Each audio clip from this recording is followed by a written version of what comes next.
Hi there, you're watching the Gardens and Graveyards channel. My name is Charisma and today we're meeting in the greenhouse and we're going to separate and transplant some seedlings. All of our seedlings are now in the greenhouse or in winter sown jugs around the outside of the greenhouse.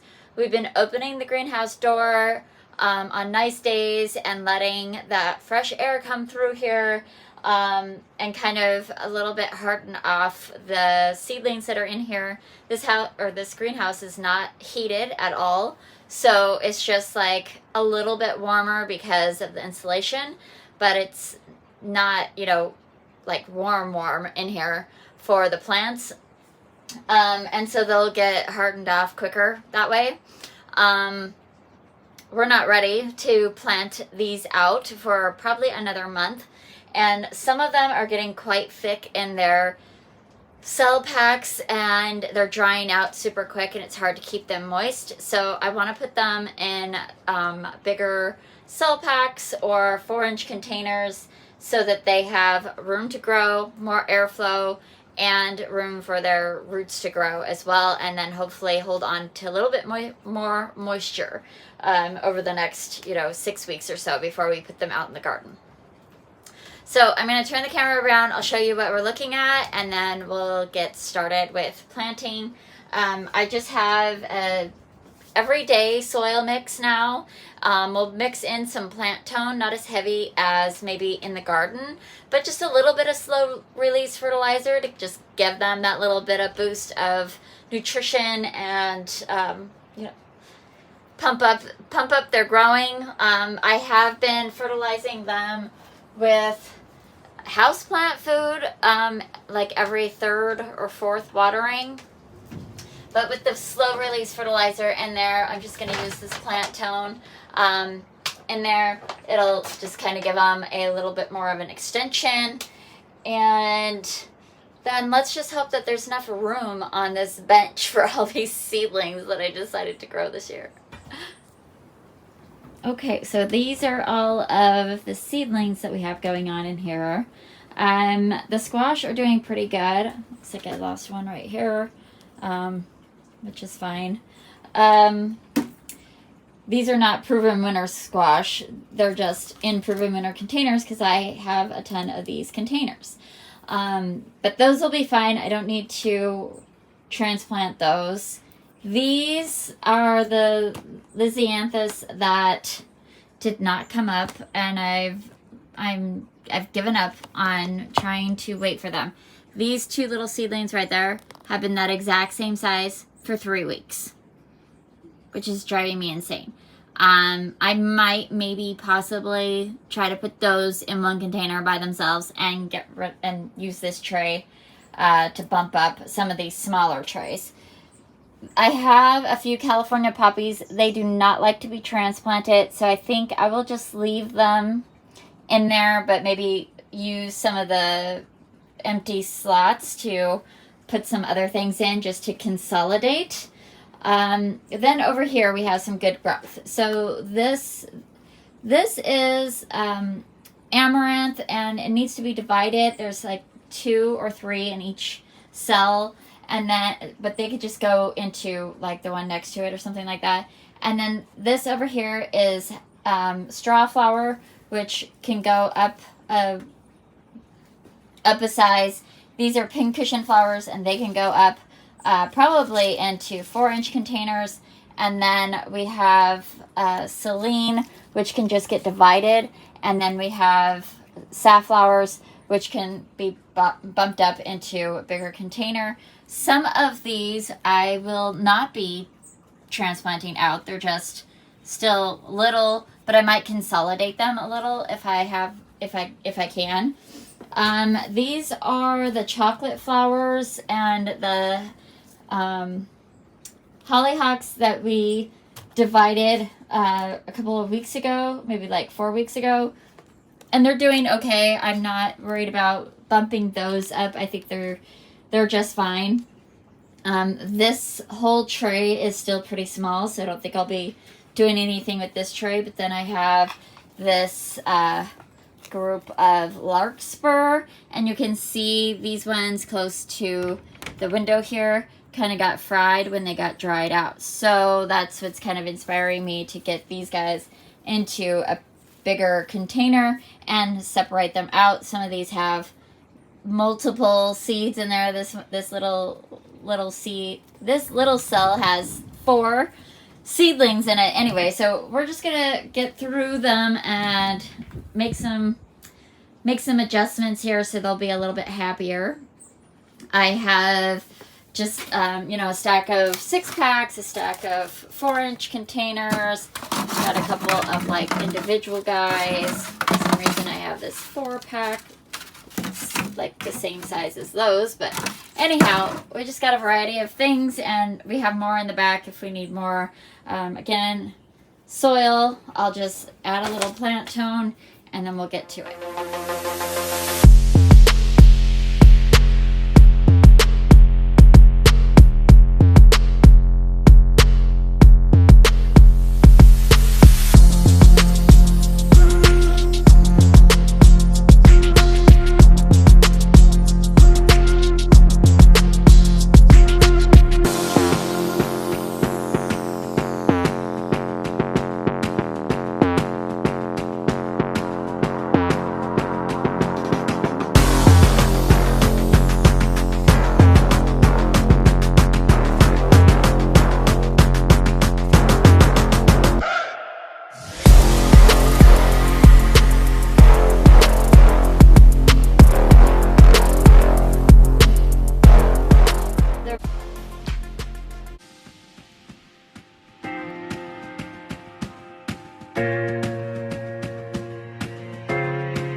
Okay, so now that I have most of these separated out, I divided or just like consolidated a few of these rows so that they're all separated out. I think that this one, the lupins, had like 2 in a couple of them, and I just kind of streamlined it a little bit. Of course, all of these are the helichrysums. That one row of 6 gave me 4 6-packs of helichrysum. Over here we did pincushion snow maiden and pincushion black knight, as well as Celine. I just went ahead and popped 4 or 5 in these 4-inch containers because they'll just kind of grow in mass anyway, so that's fine. I did kind of the same thing with the safflowers up here. I do have this is the snow maiden here and the black knight here, pincushion flowers. I'm gonna go put these in the garden today, so I didn't bother putting them in the 6-pack. I wanted to show you one of the problems that I'm having is, if you can see, maybe like this, this fuzziness happening. That is mold growing on top of the soil.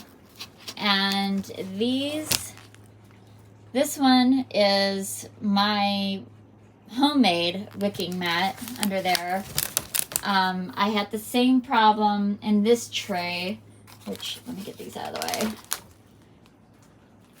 This tray is the Garden Supply wicking mat tray. So there's the wicking mat, and then it sits up on this other tray, and then you put water down on the bottom. Well, when you have to fertilize, you're fertilizing from the top, and then water gets on the bottom, so it's sucking it up. It's getting water from the top. You can see how wet it's staying. So I'm just being a little extra mindful of that going forward. And for example, this is not on a wicking mat at all, and it also has some mold growing on there. So yeah, just keeping all of that in mind. This is the first year we've grown in the greenhouse, so we're just learning how things work in here. I moved all of the larkspur that were all in here. Divided these up because I ran out of space and containers. I just put one in each cell, even though they're little tiny cells. This row is empty. Everybody else got put in these 4-packs. I put 4 or 5 larkspur in each one. Anyway, so I think they'll be fine because they're only going to be in here for a few more weeks, and then we'll put them in the garden. So if I have to like pull their roots apart again, that'll be okay. They at least have a lot more soil. See, what's happening is they were getting burnt because they were just drying out too quickly. And I did a little bit of separating on the violas. Just, you know, when there was 2, I just divided them and filled in empty spaces. And then I didn't really have to do anything. I think I separated maybe 1 or 2 of the coneflowers, but the rest of them I left alone. Ooh, it feels good to get that done. Some of the things like the violas maybe were a little too small to be separating out, but I was out here doing it and it may as well just get done.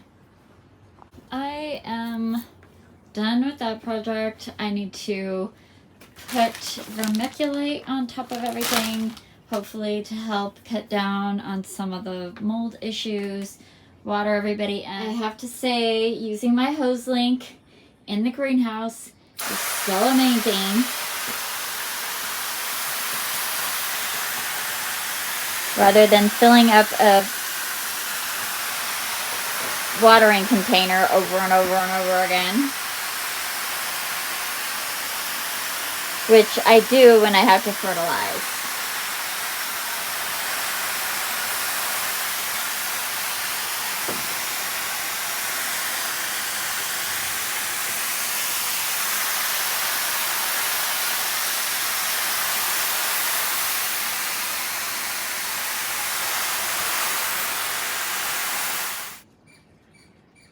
Okay, great. So now everybody has vermiculite sitting on top. Everybody has been watered in and separated. I think we had a really good day in the greenhouse today.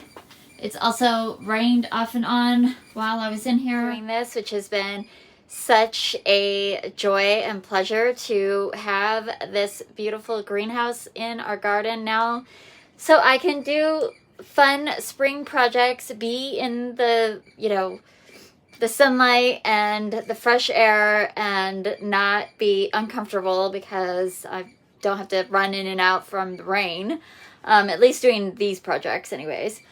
I also planted right behind me in those white containers. I have black and white scabiosa already in there. I added about, I think, 5 of the black knights into that pot and 4 of the snow maidens into the snow maiden pot, and then we'll go over to the moon garden. I'll show you where I planted the rest of them. But this is it for the greenhouse part of today. I'm super excited about it. Okay, so we were in the greenhouse and now across the way here into the moon garden. I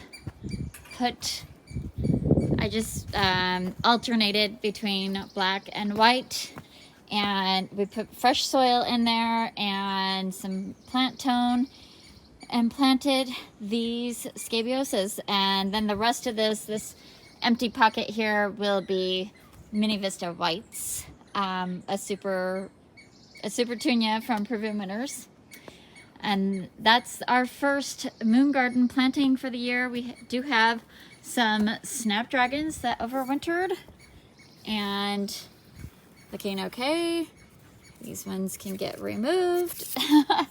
Well, look at this one. It's so strong and ready to rock. These are the ivory something that we grew from seed last year, and then they overwintered. You could tell they overwintered and didn't sell seed because they're coming off of, this one's old, but they're coming off of an old stock here. Neat.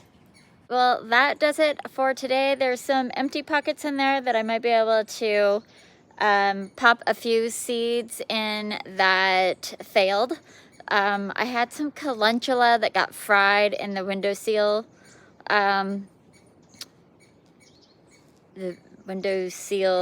seedling trays. But really, I just have really good luck with growing calendula straight in the ground. So at this point, I don't know if I'll bother with that or bother with growing any more seeds in the greenhouse. We're so close to getting ready to plant everything outside. Our last frost day has come and gone, but our nights still drop down pretty cold and we're still very wet. And what I have found that when I put seedlings, like tiny seedlings out, when it's this wet and cold, they just do nothing and oftentimes just rot. So I like to wait until right around Mother's Day before I start really planting out the garden. But we're close and it's exciting. So I hope that you enjoyed this and I hope you're celebrating your life, and we will see you in the next video. Bye.